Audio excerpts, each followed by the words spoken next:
제가 들어오면서 꽃바구니를 앞에 놓고 좀 긴장된 것 같으면서도 편안하게 앉아 계시는 여러분들을 보면서 얼마나 제 마음이 기뻤는지 모릅니다. 아마 우리 하나님 또 우리의 구원자 되신 예수님께서도 무척 여러분을 기뻐하시고 두 팔을 활짝 벌리고 아마 여러분을 맞아주신다고 분명히 믿습니다. 마음을 편안하게 가지세요. 긴장하지 마세요. 그리고 교회에 대한 어떤 선입견, 또 꼴보기 싫었던 목사들의 몇 사람의 얼굴 이런 거 떠올리지 마시고, 아시겠죠? 모든 것을 백지로 돌리시고 어린아이와 같은 마음으로 오늘 저녁에 내가 왜 여기 와서 앉아있냐, 이거는 결코 우연한 일도 아니고 어떤 사람의 요구에 끌려서 억지로 온 것도 아니고 뭔가 의미가 있고 뜻이 있는 아마 시간이 될 것이다, 이렇게 생각하시고 마음을 여시면 그 다음에는 하나님이 모든 일을 다 맡아서 해 주십니다. 내 마음이 내 것인 것 같지만은 실은 내 것이 아닙니다. 우리 마음은 내 것이 아니에요. 하나님의 것입니다. 그러므로 여러분의 마음을 하나님이 아주 좋은 방향으로, 가장 좋은 것으로 채워주시리라고 저는 확신합니다. 먼저 제가 하나님의 말씀 한 구절을 여러분들과 좀 같이 보기를 원합니다. 화면을 보시면 그대로 나오니까 한번 보시고요. 그 다음에 함께 좀 읽어보시면 참 좋겠습니다. 아주 좋은 말씀이에요. 수고하고 무거운 짐진 자들아 다 내게로 오라. 내가 너희를 쉬게 하리라. 나는 마음이 온유하고 겸손하니 나의 멍에를 메고 내게 배우라. 그 다음에 뭡니까? 그러하면 너의 마음이 쉼을 얻으리니 이는 내 멍에는 쉽고 내 짐은 가벼움이라 하시니라.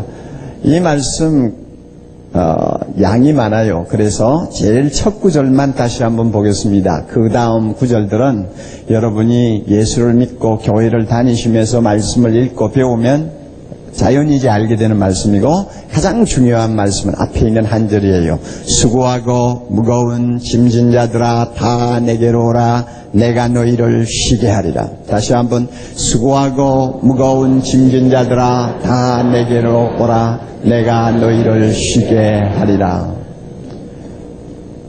성경을 한번 읽은 분들 가운데서는 이 말씀이 주는 아름다운 은혜를 잊지 못합니다. 누구나 좋아하는 말씀이에요. 얼마나 달콤한 속삭임인지요.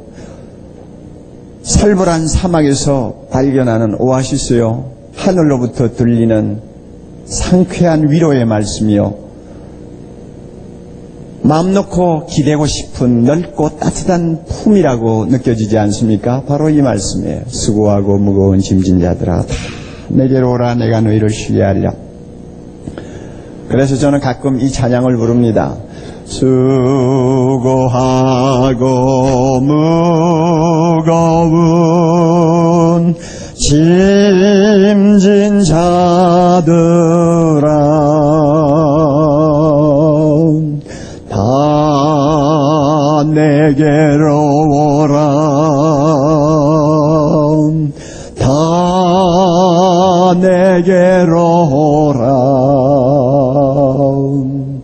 내가 너희를 쉬게 하리라. 내가 너희를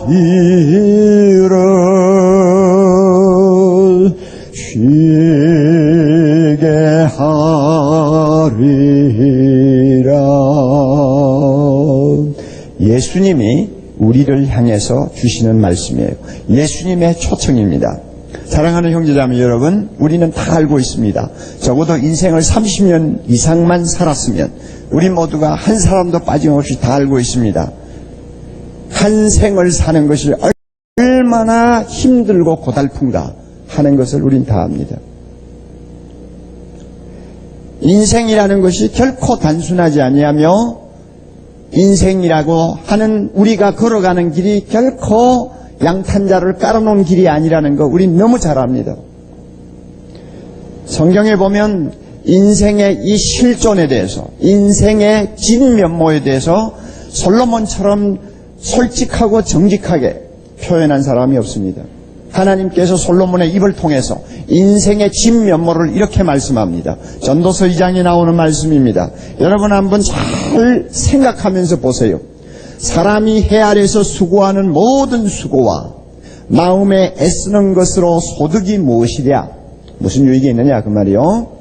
일평생에 근심하며 수고하는 것이, 한평생에 근심하며 수고하는 것이 슬픔뿐이라. 한평생 근심하고 수고한 결과가 슬픔이라 그 말이에요. 그 다음 말씀이 기가 막혀요. 그 마음이 언제도 쉬지 못해요? 밤에도 쉬지 못하나니. 결국 따지고 보면 다 헛되구나. 어떻게 보면 허무가를 부르는 것 같지만은 이것이 인생의 숨길 수 없는 진면모입니다. 일평생에 근심하다가 수고하다가 결국은 슬픔으로 끝내는데 얼마나 그 짐이 무거운지 밤에도 쉬지를 못해요. 이게 우리 인생이라는 것입니다. 여러분 30년만 살아보셨어요? 30년 정도 살았으면 이 말씀을 그대로 받아들일 것입니다. 아니야 천만에요. 우리는 아무도 부인할 수가 없습니다. 따라서 우리 모두는 쉬고 싶다는 생각을 자주 합니다. 좀 쉬고 싶다. 쉬었으면 좋겠다. 피곤하다 하는 생각 자주 하시잖아요. 저도 그렇고 여러분도 그렇고. 예수님이 우리 인생을 보실 때 아주 무거운 짐을 지고 끙끙거리면서 걸어가는 한 사람의 모습으로 보셨거든요. 저는 무거운 짐을 지게 지고 저 청계산처럼 적어도 해발 한 300~400m 되는 산을 넘어서 짐을 나르는 것이 얼마나 죽을 고생을 하며 고통스러운가를 조금 압니다. 왜냐하면 14살 정도 될 때 저는 여러 번 그런 짐을 지고 산을 넘나들었기 때문에 그렇습니다. 심장이 터질 것 같죠. 땀이 비오듯 흐르죠. 그럼에도 불구하고 쉬지를 못해요. 좋은 자리가 나지 아니하면 짐을 함부로 내려놓을 수가 없어요. 산비탈이니까. 그러다가 어떻게 지게를 좀 내려놓고 쉴만한 데 가서 지게를 내립니다. 그리고 막대기로 지게를 받쳐놓고 덥석 자리에 앉아버립니다. 그럴 때 어린 꼬마의 생각에 무슨 생각이 들었는지 아세요? 이 자리에서 이렇게 죽어버렸으면 좋겠다. 죽었으면 좋겠다. 참 어린애 같지 않는 생각이지만 너무너무 힘드니까 죽었으면 좋겠다 하는 생각을 여러 번 했던 것을 제가 기억을 합니다. 우리 인생이 바로 이와 같이 무거운 짐을 지고 허헉거리며 가다가 어쩌다가 좀 쉴만한 데 앉으면 아우 이제 이대로 그냥 가버렸으면 좋겠다 하는 생각이 가끔 들 정도로 아주 힘들고 무거운 것이 우리 인생의 길입니다. 그런데 예수님 말씀 다시 기억하십니까? 수고하고 무거운 짐진 자들아 다 내게로 오라. 내가 쉬게 해주마. 여러분 도대체 그가 누구이길래 우리에게 이렇게 당당하게 말씀하는 겁니까? 그가 누구이길래 오라고 합니까? 그가 누구이길래 내가 너를 쉬게 해주겠다고 합니까? 도대체 누구이길래 그렇게 당당하게 자신있게 우리를 초청하고 쉬게 해주겠다고 말씀하느냐 그 말입니다. 이것이 오늘 저녁에 여러분이 아셔야 될 아주 중요한 포인트입니다. 굉장히 중요한 포인트입니다. 나를 오라고 하고 나에게 쉬게 해주겠다고 하시는 그분이 도대체 누구냐? 누구이길래 날 보고 그런 이야기를 함부로 하느냐? 내가 믿을 수 있는 분이냐? 신뢰해도 되느냐? 그분에게 가도 되느냐? 여러분이 이런 질문에 대해서 확신이 생겨야 오늘 밤에 여러분이 이 자리에 오신 분명한 의미를 발견하게 될 것입니다. 그가 누굽니까? 예수님이 누굽니까? 조금 길기는 하지만은 저는 성경에 나와 있는 본문 말씀을 그대로 파워포인트로 띄워놓고 그 다음에 제가 몇 가지를 정리해 드리는 것이 여러분에게 좀 더 도움이 될 것 같습니다. 잠깐 화면을 보세요. 빌립보라고 하는 성경이 있습니다. 그 빌립보 2장 6절부터 10절 말씀인데 좀 어려운 내용입니다. 그러나 아마 하나님께서 여러분의 마음을 열어주시면 이 미닝이 마음에 잡힐 거예요. 그는 예수님입니다. 예수님은 근본 하나님의 본체시라. 자, 예수님이 누구십니까? 가장 중요한 포인트. 첫째는 그는 하나님의 본체다. 하나님 자신이다. 하나님과 동등한 분이다 하는 이야기입니다. 예수님은 하나님이세요. 예수님은 천지 만물을 창조하신 하나님이세요. 예수님은 알파와 오메가입니다. 시작과 끝입니다. 모든 만유의 주가 되시는 분입니다. 그분이 바로 예수님이라고 합니다. 그는 근본 하나님의 본체시다. 그런데 그에게 어떤 변화가 일어났습니까? 그 다음에 보세요. 하나님과 동등됨을 취할 것으로 여기지 아니하시고, 이 말은 하나님으로서의 영광을 받기를 거절하시고 오히려 자기를 비워 자기 영광을 다 내버리고 종의 형체를 가져, 다시 말하면 노예와 같은 모습으로, 노예와 같은 천한 신분으로, 이 말입니다. 세상에 오셨습니다. 그래서 누구 모양으로 오셨어요? 사람들과 같이 되었고 사람의 모양으로 오셨습니다. 우리는 이것을 놓고 예수님이 세상에 오셨다 이렇게 말합니다. 그래서 크리스마스라는 우리 명절이 있지 않습니까? 원래 하나님이신데 우리를 불쌍히 여겨서 우리를 찾아오셨어요. 우리 형편을 자기가 친히 경험해 보시고 우리가 짊어지고 있는 무거운 짐을 자기도 한번 져보시기 위해서, 그리고 왜 우리가 짐을 지고 고생을 해야 하느냐에 대해서 하나님의 응답을 우리에게 주시기 위하여, 그리고 그 짐을 벗고 쉴 수 있는 길이 무엇인가를 가르쳐 주시기 위하여 그가 친히 사람의 몸을 입고 이 세상에 오셨어요. 오셔가지고 어떻게 했습니까? 자기를 낮추시고 죽기까지 복종하셨습니다.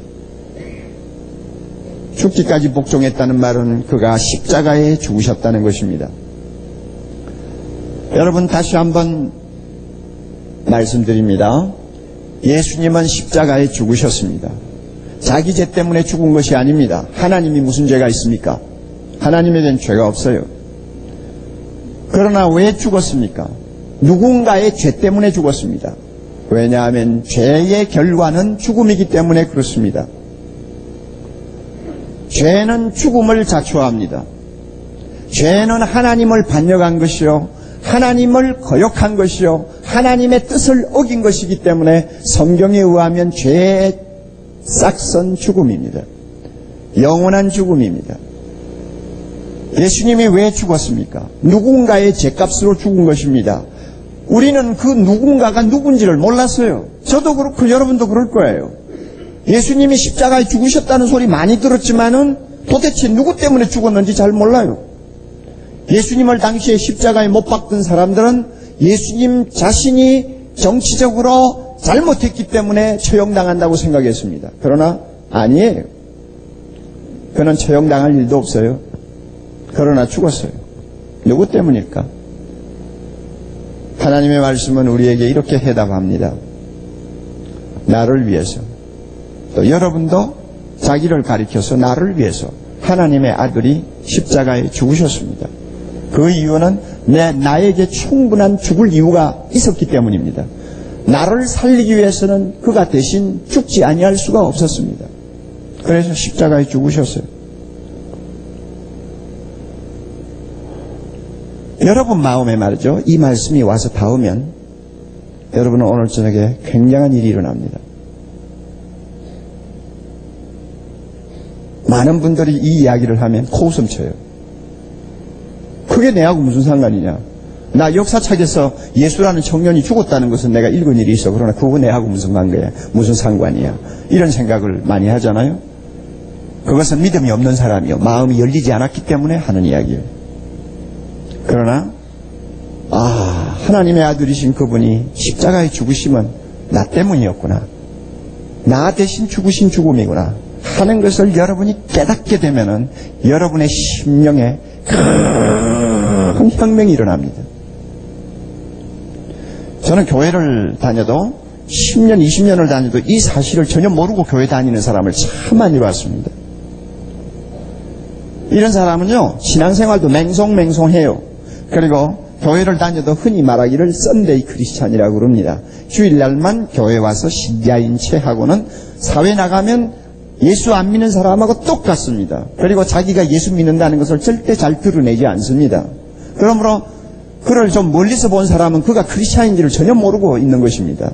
이런 분들이 교회 안에 너무 많아요. 그럴 수밖에 없잖아요. 하나님의 아들이 나를 위해서 죽으셨다는 사실이 마음에 와 닿지 않으니까 예수를 믿을 그런 충분한 동기가 없는 거예요. 그죠? 아버지가 믿었으니까 나도 믿는 거예요. 그리고 예수님이 죽으셨다는 것이 감정적으로 전혀 이입이 되지 않습니다. 그러니 감동도 없고요. 눈물도 없고요. 맹송맹송해요. 따라서 이런 사람들이 교회 안에 많아지다 보니까 밖에 나가서 안 믿는 사람하고 똑같이 거짓말하고 똑같이 사기치고 똑같이 말이죠. 자기 욕심 따라서 행동하다가 결국은 많은 사람들로 하여금 예수 못 믿게 만들어요. 예수 믿는 사람이 적골인데 믿어 하나 쟤나내나 똑같은데 이런 식이 돼버리죠. 그렇죠? 이것은 십자가를 보는 관점에 근본적인 문제가 있는 것입니다. 예수님이 나의 죄를 위해서 죄 없이 십자가에 죽으셨다는 것을 아는 사람, 그것 때문에 가슴이 한번 찢어진 사람, 그것 때문에 한번 무릎 꿇고 주님 앞에 눈물로 자기의 죄를 회개한 사람은 완전히 깨져버립니다. 자아가 완전히 깨져버립니다. 그렇잖아요? 몇 년 전에 설악산에서 이런 일이 있었지 않습니까? 제가 알기로는 연대생인 줄 알고 있는데 서클에 속한 몇 사람이 산행을 했어요. 그리고 여름에 비가 많이 왔을 때가 돼서 골짜기마다 아마 물이 많았던가 봐요. 딸내 하나가 그만 절벽에서 물속으로 빠졌어요. 허우적거리잖아요. 그러니까 남학생 둘이가 응급결에 그냥 뛰어들어갔습니다. 그런데 그 물살이 셀 때는요, 깊어 보이지 않는 것 같아도 아주 무섭습니다.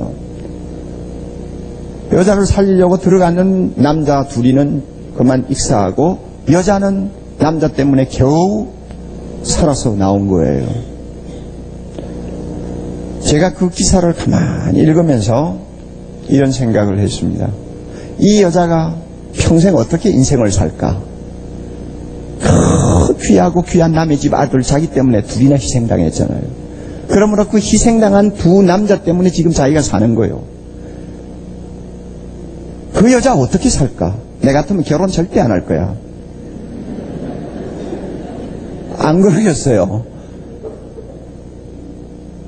무슨 재미로 결혼하겠어? 밤이고 낮이고 누구 얼굴이 눈앞에 왔다 갔다 하겠어요? 자기 대신 죽어준 사람들, 그 젊은이들 얼굴이 눈에 왔다 갔다 하지 않을 것을. 그리고 그 여자가 좀 똑똑한 여자라면 이런 생각을 할 거예요. 나 때문에 죽은 그 두 젊은이, 그들이 정말로 죽지 않았다면 얼마나 놀라운 일을 할지도 모르고 이 사회에 참 굉장한 기여를 할 지도자가 될지도 모르는 나 때문에 희생된 그들, 내가 그들 대신에 뭔가 사람답게 좀 살자. 아마 이렇게 결심을 하고 남이 잘 하지 아니하는 특별하고도 귀한 일을 선택해서 한평생 아마 희생하려고 할지도 몰라요. 그렇게 해야 정상이죠. 당연하지 않습니까?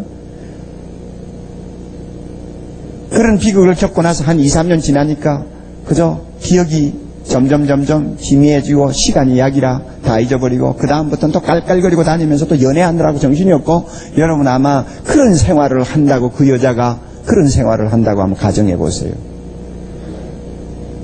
뭐라고 할까요? 아는 사람이 볼 때마다 혀를 껄껄 차겠죠.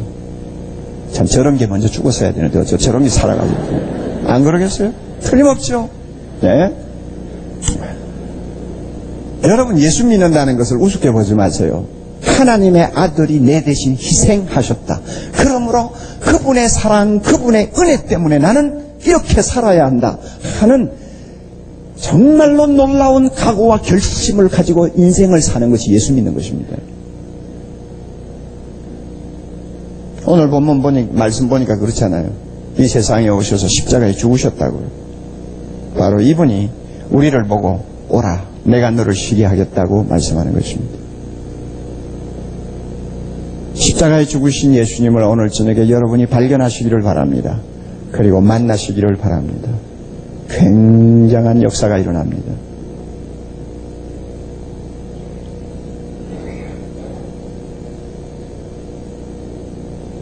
그 다음에 말씀 보세요. 그가 예수님이 십자가에 죽으시자마자 하나님이 그를 지극히 높였다고 그랬죠? 보입니까? 지극히 높였어요. 지극히 높인다는 말은 그를 죽음에서 살리셨다는 말입니다. 예수님이 죽음을 이기고 죽음에서 살아나셨어요. 그리고 하나님이 그를 아주 존귀한 자리로 올리셨습니다. 비록 세상에 올 때는 종의 모습을 가지고 오셔서 우리 때문에 종처럼 살다가 정말로 가장 비참한 죽음을 죽으셨지만 그가 그 모든 일을 끝내자마자 하나님이 그를 살려가지고 가장 높은 존귀한 자리에 앉히시고 그 다음에 보세요. 모든 이름 위에 뛰어난 이름을 주사 하늘에 있는 자들, 땅에 있는 자들, 땅 아래에 있는 자들로 모든 무릎을 그 예수님의 이름 앞에 꿇게 하셨습니다. 그리고 모든 사람이 입을 열어 예수 그리스도를 누구라고 시인합니까? 주라고 시인하여 하나님 아버지께 영광을 돌리게 하셨느니라. 여러분 보세요. 예수님이 우리를 위해 죽으셨습니다. 그리고 우리의 모든 죄값을 치르셨습니다. 그가 사흘 만에 부활하셔서 하나님이 가장 높고 영광스러운 자리에 그를 앉혀 놓으셨습니다. 그분 이상, 예수님 이상 더 영광스러운 분이 세상에 없습니다. 그분보다도 더 권세 있는 분이 없습니다. 그분 손에 모든 인간의 생사화복이 다 쥐어져 있습니다. 이 세상의 모든 역사의 수레바퀴가 그의 손에서 흘러갑니다. 그분이 온 우주의 주가 되셨습니다. 그러므로 이 위대하고 광대하시고 거룩하시고 전지전능하신 예수 그리스도 앞에는 모든 피조물은 무릎을 꿇고 하나님, 나의 구원자시여 나의 주님이시여 하고 고백하면서 경배해야 합니다. 왕 앞에 신하가 오면 신하가 나올 때마다 무릎을 꿇고 충성을 맹세하고 경배하는 것처럼 하나님의 아들 되신 예수 그리스도 앞에 모든 인간은 하늘에 있는 자, 천사들이나 먼저 천국에 간 성도들, 그 다음에 땅에 있는 자들, 우리 모두 땅 아래에 있는 자들, 하나님 앞에 가지 못하고 영원히 자기 죄값을 짊어지고 저주 안에서 고통하는 사람들까지 예수 그리스도 이름 앞에는 모두가 무릎을 꿇고 하나님이시여 하고 경배를 드리도록 하셨다고 합니다. 이분이 바로 예수님입니다. 원래 하나님이셨죠. 그러나 우리를 위해 세상에 오셔서 죽으셨고 부활하셨습니다. 그리고 지금은 하나님의 영광에 앉으셔서 모든 피조물로부터 경배를 받으시는 크고 높으신 그분이 바로 예수 그리스도입니다. 그분이 바로 예수 그리스도입니다. 이 세계 역사는 히스토리입니다. 히스토리입니다. 예수님의 이야기입니다. 그래서 기원이 있고 기원전이 있고 기원후가 있습니다. 세계 역사는 예수 그리스도를 축으로 해서 시작되고 이어지고 종말을 맺습니다. 왜? 그분 외에 이 우주의 주가 없기 때문에 그렇습니다. 이렇게 놀랍고 영광스러우신 예수님이 우리를 향해서 수고하고 무거운 짐진 자들아 오라, 내가 너를 쉬게 하리라. 여러분, 이 정도면 믿을만 하지 않습니까? 이 정도의 분이 오라고 초청한다면 한번 가볼만 하지 않습니까? 이 정도의 능력 있고 이 정도 신뢰할 수 있는 하나님이라고 한다면 우리는 만사 제쳐놓고 쉬기 위해서 그를 만나야 되지 않겠습니까?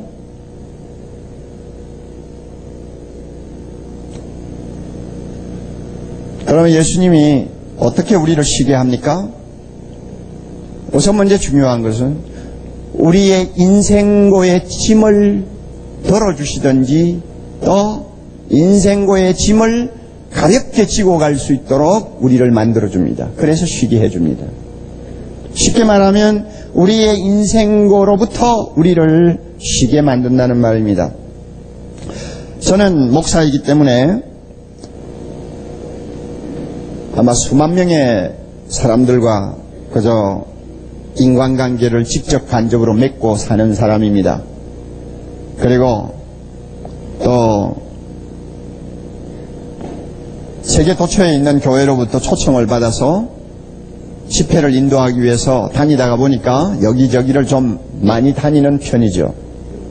그래서 백인의 사회도 가보고 황인종의 사회도 다른 곳을 가보고 또 흑인의 사회도 가보고 뭐 여기저기 다니면서 좀 보는 편이죠. 그런데 제가 다닐 때마다 항상 집으로 돌아오면서 제 마음속에 그저 중얼거리는 말이 한마디 있어요.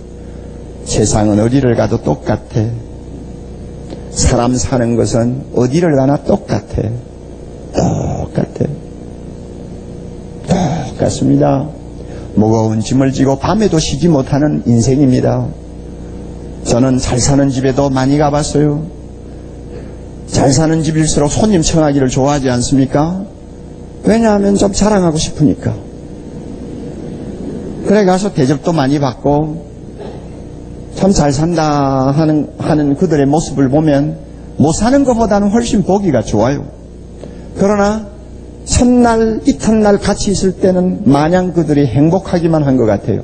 그러나 한 일주일 그들과 같이 있으면서 드디어 마음에 있는 느낌을 서로 나눌 수 있는 상황이 되면 깜짝 놀랄 이야기들을 합니다. 너무너무 지고 있는 짐이 무거운 거예요. 차이가 없어요. 나는 부인들, 인물 이쁜 부인들은 마냥 행복할 줄 알았어요. 그렇게 인물이 이쁘고 뭐 남자들이 줄줄이 따라다니고 어디를 가도 인기고 말이요. 그 정도면 행복 만점이라고 말할 수 있지 않겠어요?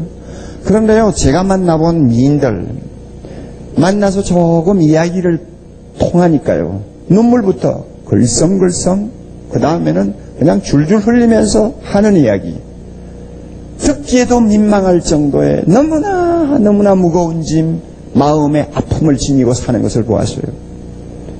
빈부귀천 남녀노소 하나도 예외 없이 모두가 다 한 짐씩 잔뜩 지고 인생을 살더라.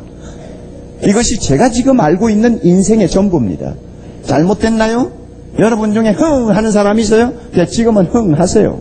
그러나 나중에는 제 말이 옳다는 것을 꼭 여러분이 알게 될 거예요. 제 말이 아니죠. 예수님의 말씀이 옳다는 걸 알게 될 거예요. 무거운 짐을 진 사람이라는 것을 시인하게 될 것이라는 말입니다. 똑같아요. 인생은 모두가 다 짊어지고 살아요. 어떤 사람은 자신의 연약함으로 무거운 짐을 한평생 벗어놓지를 못하는 거 봅니다. 남보다도 머리가 약간 둔해서, 아니면 학력이 부족해서, 아니면 체력이 약해서, 아니면 몸에 병이 있어서, 아니면 성격 장애 때문에, 그거 자기가 안고 있는 약점 아니요. 이런 약점 때문에 한평생 고통하며 무거운 짐을 지고 씨름하는 것을 저는 많이 봅니다. 어떤 사람은 다른 사람 때문에 너무나 무거운 짐을 지고 평생을 사는 사람도 봐요. 남편 잘못 만나서. 만났으니까 남편이지 만나기 전에 나만이요. 남 잘못 만나가지고 꼴 되는 거죠. 부인 잘못 만나서, 아니면 자식 때문에, 아니면은 회사에서, 아니면 사회에서 그저 서로 술잔을 주고받으면서 너나 하고 우정을 나누었던 사람인데 그 사람 때문에 한평생 고통에서 헤어나지 못하는 그런 일들이 얼마나 많아요. 국민으로는 지도자 잘못 만나서 엄청난 고통을 한평생 겪다가 가는 일이 얼마나 많아요. 이렇게 내 탓도 아니고 남의 탓 때문에 평생 우리가 무거운 짐을 지고 끙끙거리며 밤에도 쉬지 못하는 일들을 자주 봅니다. 마음에 숨겨놓은 불안이나 공포로 인해서 밤에도 쉬지 못하는 분들이 얼마나 많아요. 여러분, 요즘에는 남자 순환시대라고 말합니다. 최근 통계청이 내놓은 99년도 우리나라 사망 원인 분석 자료를 신문을 통해서 여러분이 보셨을지 모릅니다. 누가 많이 죽습니까? 남자입니까? 여자입니까? 흔히 생각하기를 여자는 누룽지를 많이 먹어서 영양분이 많아가지고 남자보다 오래 산다고 그러거든요. 그렇죠? 모든 영양가가 밥을 하는데 끓고 끓어가지고 전부 다 밑바닥에 깔리니까 그 밑바닥에 깔려서 참 영양분이 잔뜩 든 누룽지만 먹는 것이 여자다. 옛날에 그러지 않았어요? 바가지에다 누룽지 퍼가지고 먹었잖아요. 그러니까 여자가 오래 산다 그러더라고요. 뭐 그런 상식은 있습니다만요. 이번 통계 자료를 보면서 제가 충격받았어요. 40대, 50대 사망률을 보면 남자가 여자의 같은 나이 또래에서 여자의 3배라. 그러니까 여자 하나 죽는데 남자가 3이 죽는 거예요. 얼마나 대단한 비율입니까? 직장에 가면은 위에서 누르고 밑에서 치고 올라오고, 그래서 샌드위치가 돼버렸어요. 40대, 50대.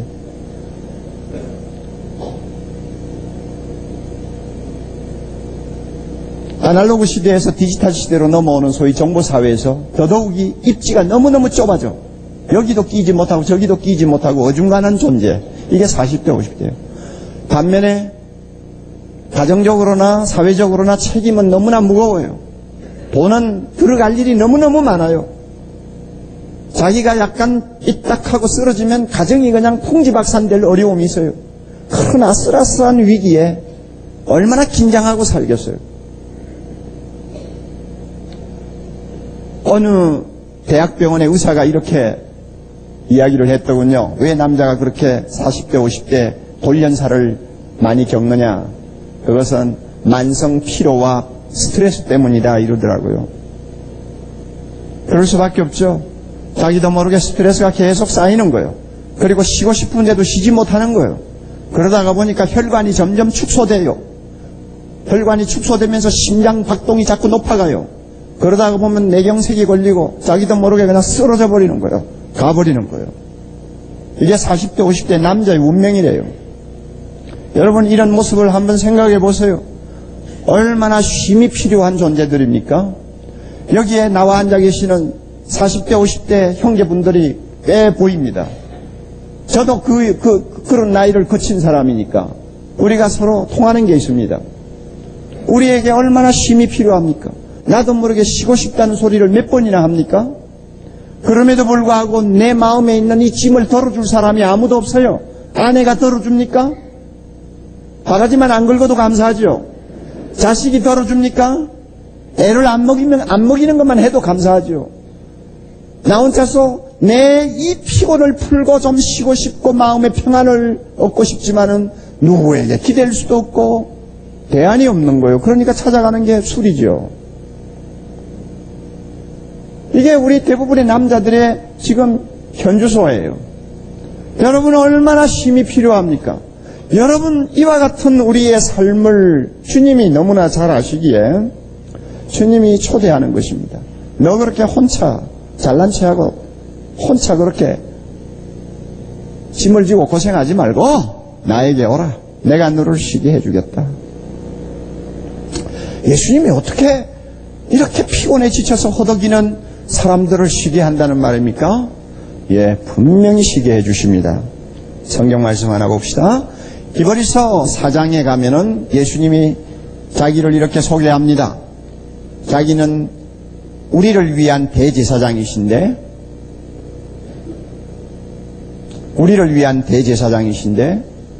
그분이 세상에 계실 때 우리가 당하는 모든 인생고를 맛보셨어요.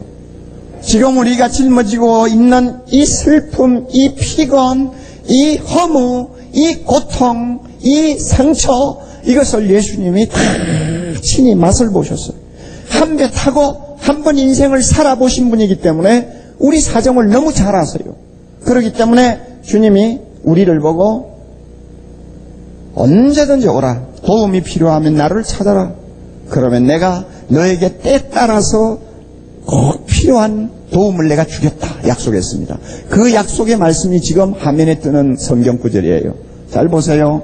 그러므로 우리가 긍휼하심을 받고, 이 말은 예수님으로부터 동정을 받고 때를 따라 돕는 은혜를 얻기 위하여, 여러분, 우리는 때에 따라 하나님의 도움이 필요해요. 피곤할 때는 쉼이 필요하죠. 때에 따라서 하나님으로부터 뭔가를 얻어야 사는 사람이요.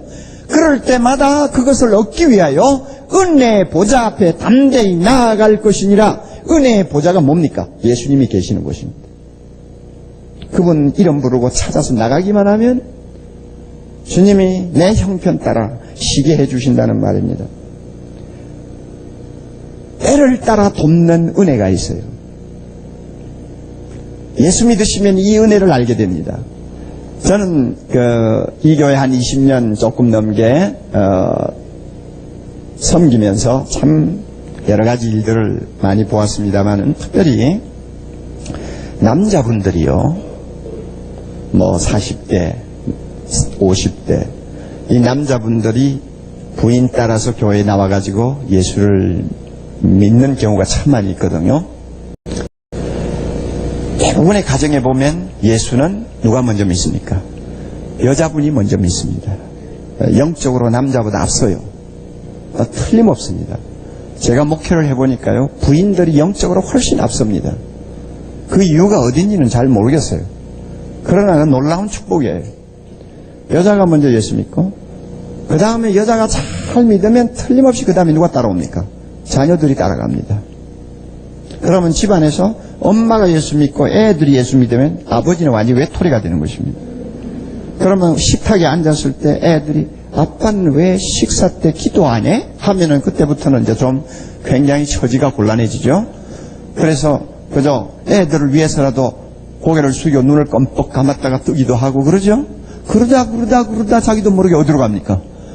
부인 치마 자락 잡고 교회를 나오는 거예요. 처음에는 나와가지고 뭐 찬송을 부릅니까? 뭐 기도할 때 눈을 감습니까? 뭐 설교할 때는 보면 잠을 자는 것이 대부분이고 뭐 전혀 통하지 않는데요. 하나님이 조금씩 그의 마음에 빛을 비추니까요. 말씀이 귀에 들어오고 나중에는 조울든 사람이 눈을 번쩍 뜨고 듣게 되고 자기도 모르게 찬송을 같이 따라 부르고 그러다가 보니까 예수님에 대해서 내가 좀 더 알아야 되겠다 하고는 다락방에 들어가 성경 공부를 시작하고요. 그러다가 예수님이 나를 위해 죽으셨다는 사실을 정말로 가슴 깊이 받아들이는 사람으로 변해버려요. 그 다음부터요, 교회만 나오면 줄줄 우는 거예요. 점잖은 남자가 남북 부르는 줄 모르고 손수건을 가지고 막 닦아대요. 그런 일을 저는 한두 번 본 거 아니에요. 왜 그런지 아세요? 왜 울어요? 자기 서러움에 복받쳐서 울어요? 그러려면 변소관에 가서 울지 왜 여기 와서 울어요? 왜 울어요? 우는 이유가 있어요. 내가 쉴 수 있는 넓은 품을 발견한 것입니다. 그동안 마음에 쌓여있던 건 누구에게도 말 못하는 거, 내가 마음껏 말할 수 있는 하나님을 발견한 거예요. 그 놀라운 사랑 앞에 자기도 모르게 모든 근심 걱정이 눈 녹듯이 사라지고 마음의 평화가 찾아오면서 안정이 되니까 자기도 모르게 계속 감정이 복받치는 겁니다. 왜 울어요? 어떤 사람은 두 달 이상 우는 사람 봤어요. 예배 시간만 나오면 울어요. 찬송 부르면서 울어요. 기도하면서 울어요. 설교 들으면서 앞에 앉아가 줄줄 우는 사람 봤어요. 왜 그런지 아세요? 주님이 그에게 힘을 주는 것입니다. 그의 마음을 쓰다듬어 주시면서 그 모든 피곤을 씻어 주시니까 마음이 갑자기 그저 평안해지면서 마음껏 울고 싶은 충동을 느끼는 거예요. 저는 목사이기 때문에 그런 것이 아닙니다. 여러분, 예수 믿는 한 사람으로서 저의 과거를 돌아보아도 참 예수님이 주시는 쉼이 얼마나 놀라운지 저는 수없이 체험한 사람입니다. 저는 가난한 집안에서 가난 때문에 참 고통을 많이 겪었어요. 8.15 이후에 그 어려웠을 때 다 가난했습니다만 우리 집은 특별히 가난했던 것 같아요. 하루 세 끼를 계속 죽을 먹는 거 여러분 한번 상상해 보시겠어요? 그런 가난이 몸에 배였어요. 그리고 가난 속에서 씨름하면서 자라는데 참 참 하나님이 저에게 놀라운 은혜를 주셔서 어린 나이임에도 불구하고 하나님의 아들 예수님을 만나게 하셨어요. 그분이 내 마음에서 떠나지를 않으셨어요. 어린 나이임에도 불구하고 항상 내 마음은 그분과 교통하는 관계였어요. 그러므로 가난 때문에 어떤 어려움을 만나면 나도 모르게 예수님을 찾아 무릎을 꿇고 기도하고 내 마음에 있는 모든 서러움을 또 고통을 소원을 그분에게 아뢰면서 기도를 합니다. 이런 기도를 하루, 이틀, 사흘, 나흘 계속 하면요, 어느 날인가 주님께서는 그 모든 가난의 무거운 짐을 얼마든지 지고도 달려갈 수 있는 힘을 주시는 것을 제가 자주 발견했어요. 그러므로 제 성격이 삐뚤어지지 않았어요.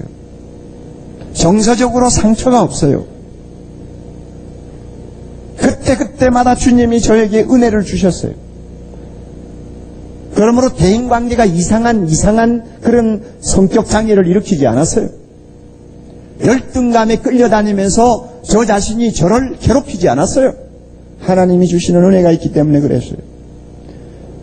병이 들어서도 저는 몇 번 병 때문에 고통을 장기간 겪은 사람입니다만은 항상 눈만 뜨면 죽는다 산다 죽는다 산다 이 두 사이에 시계추가 왔다 갔다 하는 것을 저희 의식 속에서 지울 수가 없어요. 왜냐하면 나와 똑같은 병을 앓는 사람이 죽어나가는 것을 하도 많이 봤으니까 나도 죽을 수 있다. 게다가 수술도 못한다고 했을 때는 더 그랬어요. 이제는 이 약 먹고 낫지 못하면 죽는 거다. 대학 다니면서 계속 죽음과 삶. 제 손으로 제 몸에 주사기를 꽂아가면서 죽음과 삶. 여러분 이럴 때요, 잘못하면 인간은 완전히 황폐화되어 버립니다. 정신적으로 완전히 산산조각 나요. 부도가 나버립니다. 그러나 그럴 때마다 저는 예수님을 찾았어요. 교회 가서 아니면 아무도 없는 방에서 엎드려 성경을 읽다가 나도 모르게 마음에 있는 서러움을 주님께 다 이야기하는 것입니다. 내 아직 젊은 나이에 주님이 아시지 않아요 하면서 넋두리 비슷하게 주님 앞에 기도하는 거예요. 왜? 나는 기댈 언덕이 있는 거예요. 예수님이라는 분이 계시니까. 그럴 때마다 주님은 제 눈에 눈물을 씻어주시고 다시 소망을 가지고 일어나게 하셨어요. 그래서 오늘의 제가 있는 것입니다. 오늘의 저를 보시고 여러분, 우리에게 힘을 주시는 하나님, 예수님이 얼마나 대단하신 분인가. 그분 절대 거짓말 안 하신다는 것을 여러분이 믿으시기 바랍니다.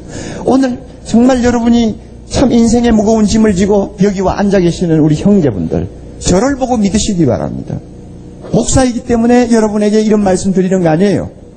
여러분과 똑같은 남자의 하나로서, 가장으로서, 남편으로서, 아버지로서, 또 50년 이상 인생을 산 사람으로서 여러분에게 저 자신을 드러내는 것입니다.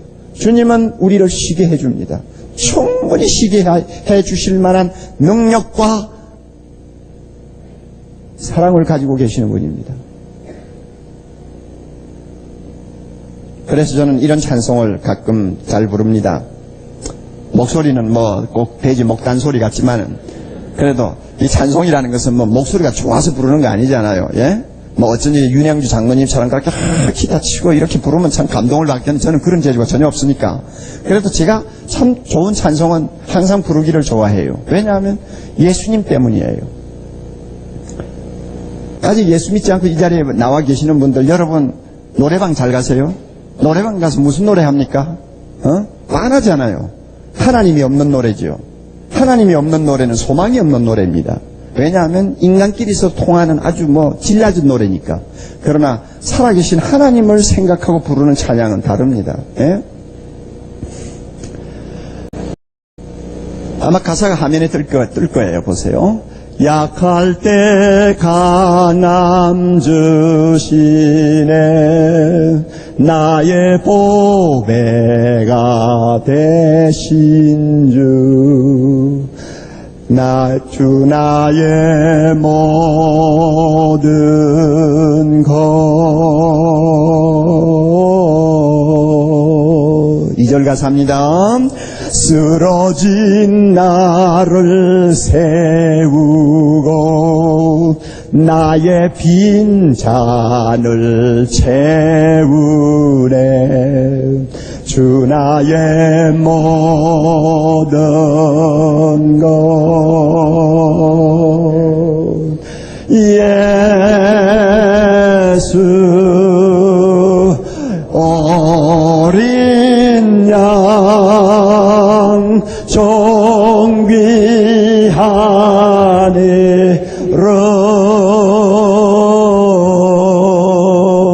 예수 어린 양 존귀한 이름. 내가 쓰러졌을 때 나를 일으켜 세우시는 분이 예수님이요, 나의 잔이 빌 때마다 내 잔을 채워주시는 분이 예수님이요, 세상은 비록 나를 상처 주고 세상은 나를 짓밟아 놓았지만은 나를 가까이 찾아오셔서 다시 일으켜주시는 분이 예수님이시요, 비록 내 눈에는 보이지 않지만 그분의 크고 따뜻한 손이 항상 나를 붙들고 인생길을 걸어가는 것을 저는 많이 체험합니다. 바로 이와 같은 예수님이 주시는 쉼을 여러분도 받아 누리도록 하기 위해서 오늘 저녁에 초청한 것입니다. 저 혼자 그와 같은 사랑을 받는 것이 너무 아쉬워서, 저 혼자 예수님이 주시는 은혜를 가지고 있기에는 너무나 안타까워서 여러분 오시라고 한 거예요. 왜? 여러분의 등에 짐은 너무 무거워요. 예수님이 좀 내려주시든지 아니면은 그 무거운 짐도 한 손으로 들고 달려갈 수 있는 새 힘을 주시든지 필요해요. 그것을 위해서 여러분이 오늘 저녁에 나오신 것입니다. 예수님은 우리에게 죄책감의 짐을 덜어주십니다. 여러분 누구나 죄를 짓지 않습니까? 저도 죄 짓고 여러분도 죄 짓습니다. 죄라는 것은요, 짓고 나면 그 다음에 양심에 큰 상처를 남깁니다. 이게 죄책감입니다. 그래서 죄를 지은 다음에는 나도 모르게 불안해집니다. 그리고 가정에 어떤 좀 좋지 않는 일이 일어나면 아이고 내 죄값 때문에 내가 죄가 많아서 이러지 않나 하는 생각이 금방 들어옵니다. 이게 죄책감이거든요. 그리고 심지어요, 거짓말 한두 번 했다 이런 것은 크게 여러분 우리가 무겁게 생각 안 합니다만은, 여자가 결혼 전에 정조를 잃었다, 또 남자가 누구를 사기쳐가지고 한 집안을 완전히 망쳐놓았다, 그래서 세월이 가면서 다 잊어버리고 이민 가가지고 사람 안 보니까 다 흘러간 옛노래처럼 우리가 생각할 수 있을지 모르지만 평생 그 흔적은 지워지지를 않아요. 이게 죄책감입니다.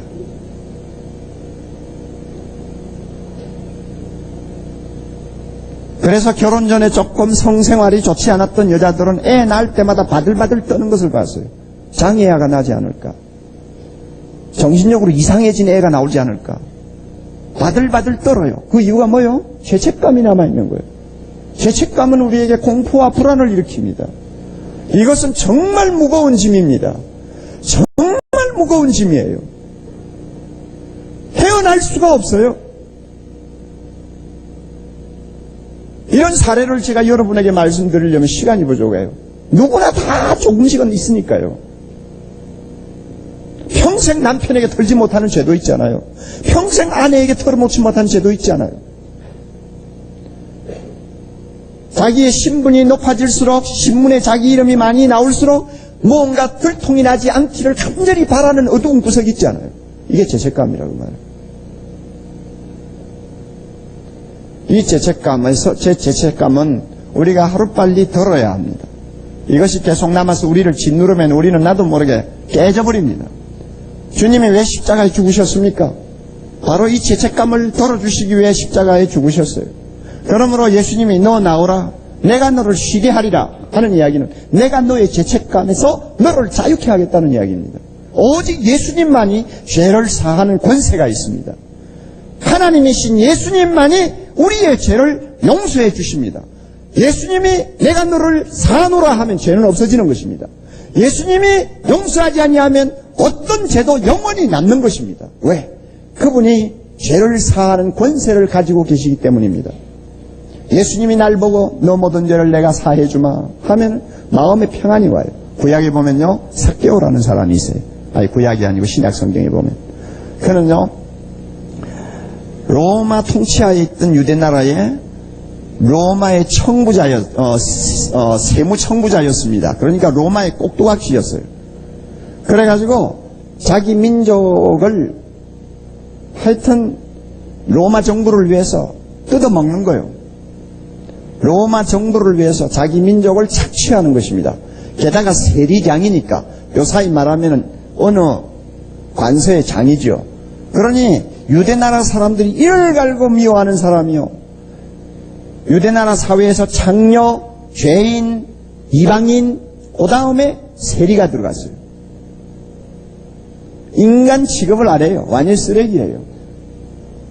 그의 이름 뜻은 순결하다는 뜻이거든요. 삭개오 하면. 그런데 순결하기는 뭐가 순결합니까? 제 이름값도 못하는 인간이에요. 맞아요? 돈을 끌어모으고 향락을 누리기 위해서는 인격도 팔아먹었고 민족도 팔아먹었고 자기 가정도 팔아먹은 사람이에요. 소망이 없어요. 삭개오라는 사람. 왜 자기를 이렇게 완전히 짓밟는 인생을 사는지는 잘 모르겠어요. 키가 작았다고 하니까 키가 작아 열등감 때문에 그랬는지는 모르겠어요. 어쨌든 불행한 사람이. 그가 어느 날 예수님이 지나가신다는 소리를 들었습니다. 이상하게 호기심이 생겼습니다. 왜 호기심이 생겼을까요? 예수님은 하나님의 아들이요 죄를 사하는 권세를 가졌다는 말을 그는 들었을 거예요. 그분이 지나가? 좀 봐야 되겠다. 왜 그런 호기심을 가졌을까요? 마음에 항상 죄책감을 가지고 사는 거예요. 돈은 많이 쌓아놨지만 마음에 항상 불안이 있는 거예요.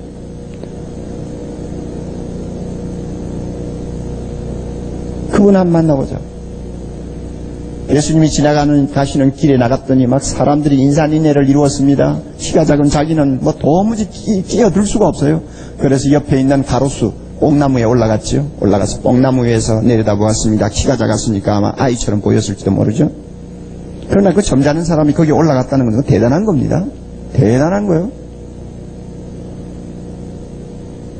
예수님이 지나가시다가 삭개오야 내려오라. 내가 오늘 저녁에 너희 집에서 좀 자야 되겠다. 기가 막힌 이야기예요. 예수님은 하나님이십니다. 다 알고 계세요. 삭개오야 내려와. 왜? 삭개오는 지금 예수님이 필요한 사람이에요. 죄인 중에 죄인이니까 마음에 이 무거운 짐을 걸기 위해서는 하나님의 아들을 만나야 되는 거예요. 그러니까 염치불구하고 뽕나무에 올라갔어요. 지나가는 그림자라도 보려고. 그 간절한 마음을 예수님이 읽으신 거예요. 내려오라. 내가 오늘 저녁에 너희 집에 들어가 자겠다. 예수님이 그 가정에 들어갔습니다. 얼마나 놀랬겠어요. 제정신이겠어요. 자기 집에 가서 최선의 대접을 했겠죠. 식사가 끝난 다음에 삭개오가 예수님 앞에 일어서더니 이런 이야기를 했습니다. 예수님, 제 재산 꽤 있습니다. 그동안 많이 모았습니다. 이 재산 반을 잘라서 가난한 사람에게 다 나누어 주겠습니다. 그리고 예수님요, 제가 좀 장부를 조사해보고 사람들에게 너무 지나치게 세금을 부과해가지고 착취한 것이 있으면 착취한 액수의 4배를 내가 갚겠습니다. 예수님이 그 말씀 듣고는 뭐라고 하시는지 알아요? 아, 이 집에 하나님의 구원이 임하였구나. 여러분, 삭개오가 왜 갑자기 이렇게 변해버렸습니까? 돈의 노예였던 그가 어떻게 돈을 내놓습니까? 자유함을 받았기 때문입니다. 왜 그의 재산 반을 털어서 가난한 자를 주려고 합니까? 돈의 짐에서 벗어났기 때문입니다. 돈 버느라고 죄지은 그 죄책감에서 자유했기 때문입니다. 주님이 주시는 힘을 그가 가슴에 느끼기 시작했기 때문에 그는 그렇게 놀라운 서던을 한 것입니다. 여러분, 예수님은 우리의 죄책감을 덜어주십니다. 할렐루야. 성경 구절 하나 봅니다. 이사야 44장 22절 보면 참 기가 막힌 말씀이 나옵니다. 한번 같이 읽었으면 좋겠네요. 이사야 44장 22절요. 내가 내 허물을 빽빽한 구름에 사라짐같이 내 죄를 안개에 사라짐같이 도말하였으니 너는 내게로 돌아오라. 내가 너를 구속하였음이니라. 할렐루야. 비행기 타고 가시면서 잘 봤잖아요.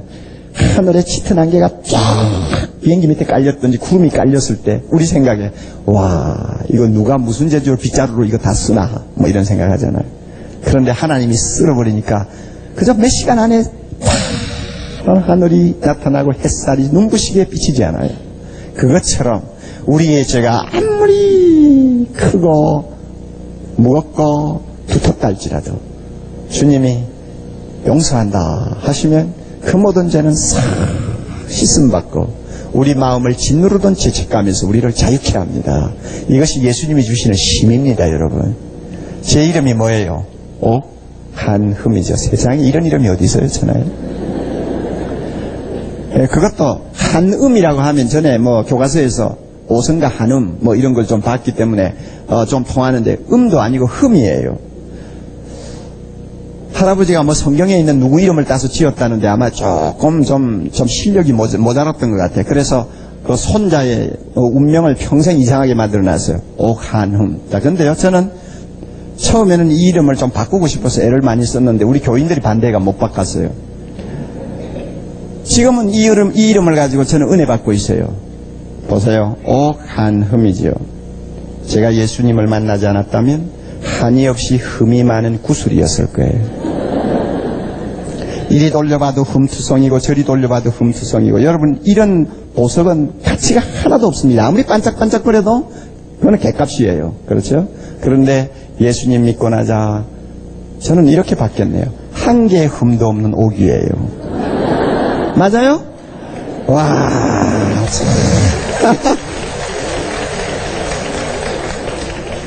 저만 그런 것이 아니에요. 여러분도 이런 축복을 받을 수 있습니다. 여러분 과거에 어떤 죄를 범했던지 주님 앞에 나와서 예수님의 십자가를 바라보고 주님 내가 참 잘못했네요. 용서해 주세요. 몰라서 그랬어요. 하면서 예수님 이름 부르면 한순간에 예수님은 여러분의 짐을 덜어줍니다.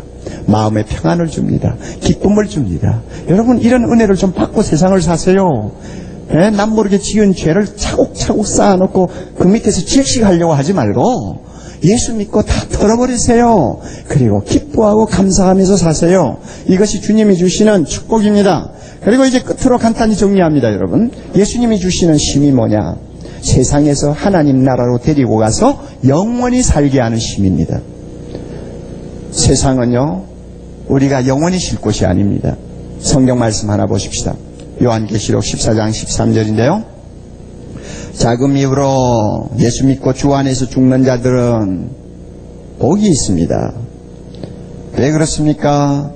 성령이 가라사대 그렇다 복이 있다. 왜 그러느냐? 다 같이 읽읍시다. 저희 수고를 그치고 쉬리니 이는 저희의 행한 일이 따름이니라.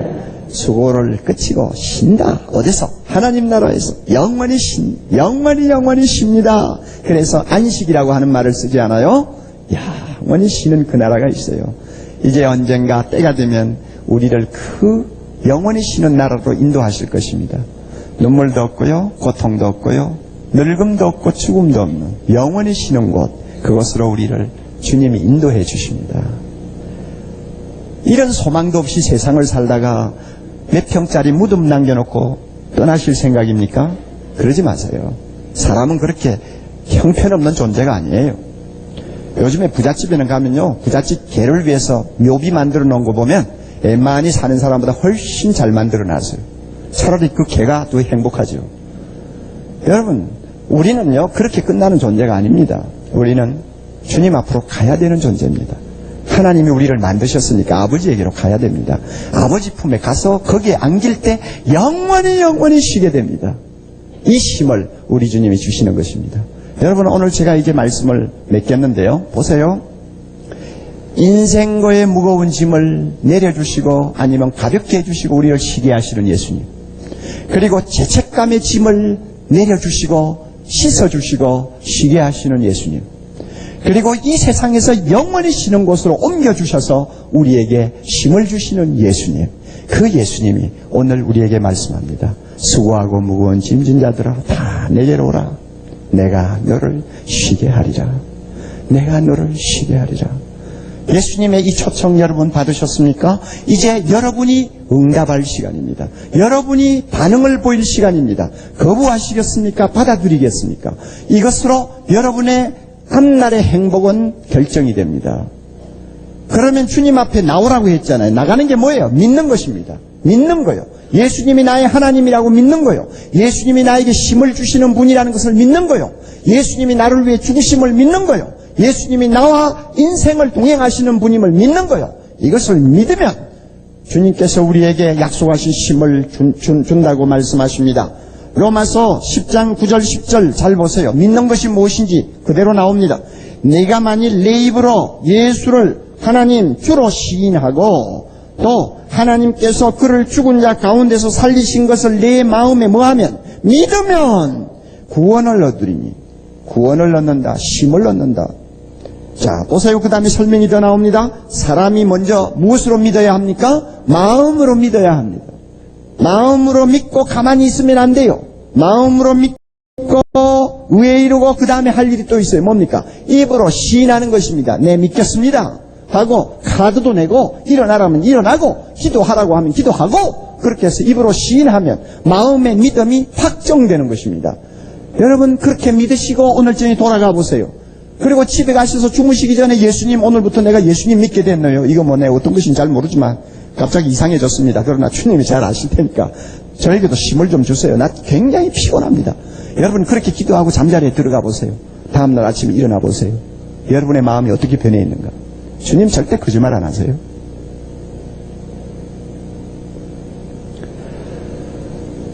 수고하고 무거운 짐진 자들아 같이 좀 불러볼까요? 수고하고 무거운 짐진 자들아 다 내게로 오라 다 내게로 오라 내가 너희를 쉬게 하리라 내가 너희를 쉬게 하리라 기도하는 마음으로 다시 한번 수고하고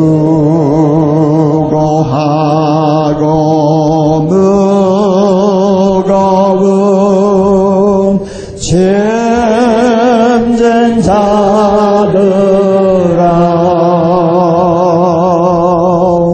다 내게로 오라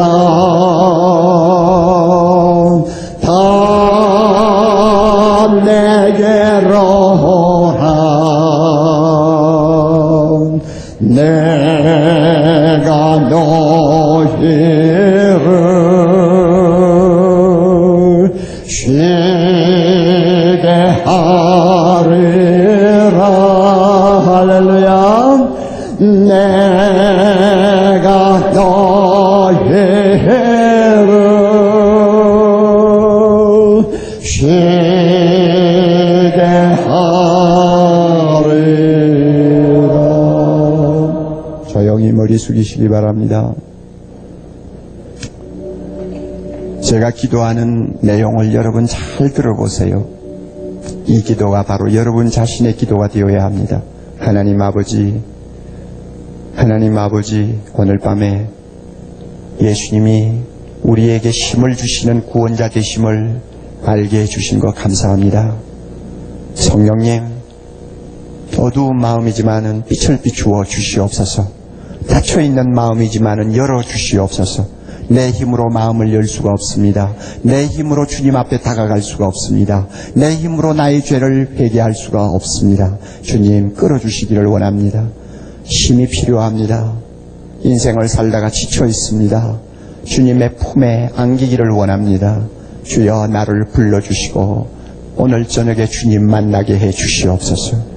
나를 위해 십자가에 죽으신 주님을 보게 하옵소서. 부활하신 예수님의 영광을 보게 하옵소서. 주님이 주시는 새 힘을 체험하고 이 새 힘을 통해서 나의 모든 짐을 가볍게 지고 감사하며 찬송하며 기뻐하면서 인생길을 달려갈 수 있도록 은혜를 주시옵소서. 이제 사랑하는 형제자매들이 예수님을 믿기로 결심해야 되겠습니다. 결단할 수 있는 마음을 주시옵소서. 악한 마귀가 시험하지 못하도록 도와주시옵소서. 예수님 이름으로 기도하옵나이다. 아멘. 여러분, 이제 여러분에게 시간을 드리겠습니다. 우리에게 힘을 주신다고 약속하신 예수님을 믿고 싶다는 마음이 생기시면 여러분, 인도자가 갖고 계시는 노란 카드가 있습니다. 그 카드를 여러분이 제출해 주시기를 바랍니다. 이제 복도에 여러분의 카드를 받을 준비가 되어 있습니다. 조용히 여러분 마음에서 스스로 우러나서 믿겠다고 결단하시고 카드를 내시면 주님께서 여러분에게 은혜를 주실 것입니다. 시간을 드리겠습니다.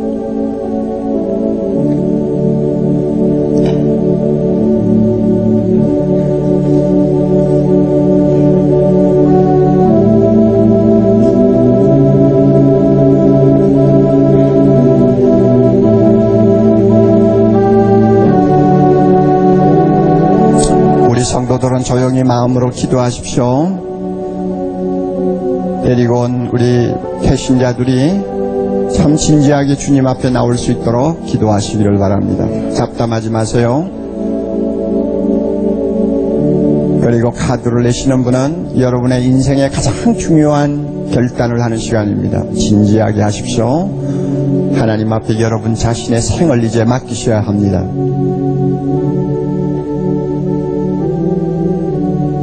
오늘 저녁이 이제 마지막입니다. 여러분 그동안 집회 참석하시면서 결단을 하지 못하고 미루고 계시던 분들 카드가 필요하면 손을 들고 카드를 달라고 해주시기 바랍니다.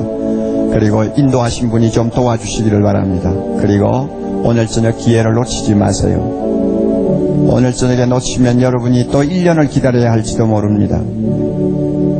또 그 1년 동안 우리가 건강하게 살아있을 것이라고 아무도 보장 못합니다. 기회는 항상 한 번으로 끝납니다. 하나님 앞에 돌아오세요. 주님이 여러분에게 힘을 주시고 구원을 주신다고 약속하셨습니다.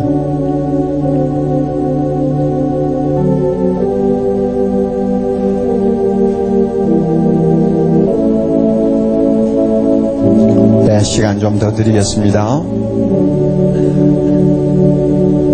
저 비디오실에 계시는 분들, 또 별관에서 예배 드리시는 형제자매들 주저하지 마시고 오늘 저녁에 예수 믿고 주님이 주시는 아름다운 구원과 힘을 얻는 축복된 인생을 살 수 있기를 바랍니다.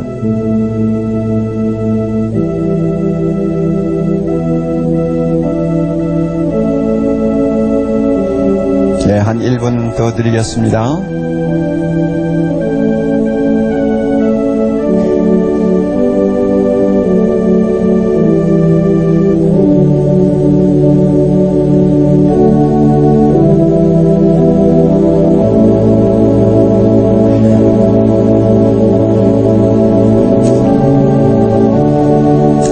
옆에서 강요는 하지 마세요. 강요하시지 마세요. 네. 자기 스스로 우러나서 나 예수 믿겠습니다 하도록 하세요. 네.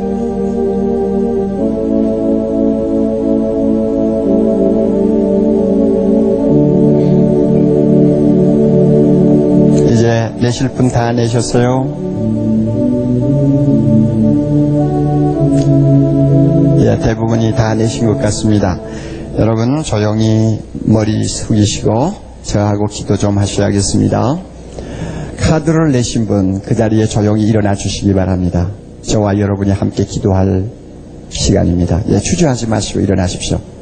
예, 아래층, 2층, 별관, 로비 다 일어나세요. 일어나시고 눈 감고 저의 기도를 따라 하시기 바랍니다. 카드 내셨는데 주저앉아 계시지 마시고 일어나세요. 마음으로 믿어 입으로 시인하는 것입니다. 따라 하시기 바랍니다. 사랑이 많으신 하나님 아버지, 이 시간 저는 예수님을 나의 구주로 믿기를 원합니다. 다시 한번 이 시간 예수님을 나의 구주로 믿기를 원합니다. 예수님이 하나님이심을 믿습니다. 예수님이 나를 대신하여 십자가의 죽으심을 믿습니다. 예수님이 죄와 사망을 이기고 사흘 만에 죽음에서 부활하심을 믿습니다. 지금까지 하나님을 모르고 살았던 모든 죄를 용서하여 주시고 예수님을 마음에 모시고 사는 하나님의 자녀가 되게 하여 주시옵소서. 이제부터 험한 세상을 살 동안 하늘의 복과 땅의 복을 받아 누리는 행복한 주의 백성이 되게 하여 주시옵소서. 예수님 이름으로 기도하옵나이다. 자비로우신 하나님, 이 시간 믿음을 고백한 귀한 형제자매들이 일어나 있습니다. 성령이여 이들에게 임하셔서 마음을 활짝 열어주시고 그 마음을 옥토로 바꾸어 주셔서 그 마음에 뿌려진 복음의 씨앗이 뿌리를 내리고 30배, 60배, 100배로 자라게 하옵소서. 하나님 이들에게 성령 충만케 하시고 영안을 열어주셔서 십자가에 죽으시고 부활하신 예수님을 영의 눈으로 보는 자들이 되게 하시며 주님이 주시는 놀라운 쉼을 한평생 가슴에 안고 즐기면서 사는 인생이 되게 해주시기를 원합니다. 하나님 아버지, 이들의 어깨에 있는 죄짐, 이들의 어깨에 있는 인생고의 모든 무거운 짐, 이 시간부터 다 내려주시기를 바랍니다. 주여, 이 시간부터 아무리 험한 산길을 걸어간다 할지라도 찬송하며 감사하며 기뻐하면서 달려갈 수 있는 아름다운 하나님의 백성 되게 해 주시기를 원하옵나이다. 이들의 믿음을 돈독히 세워주셔서 앞으로 주님의 영광 위하여 크게 쓰임받는 주님의 종들 되게 해 주시기를 원합니다. 이들을 인도하기 위하여 밤이고 낮이고 기도하며 눈물을 흘리고 수고한 우리 성도들, 오늘 밤에 그 마음이 새로워지게 하시고 은혜로 충만케 하시고 감사가 넘치게 해 주시옵소서. 예수님 이름으로 기도하옵나이다. 아멘.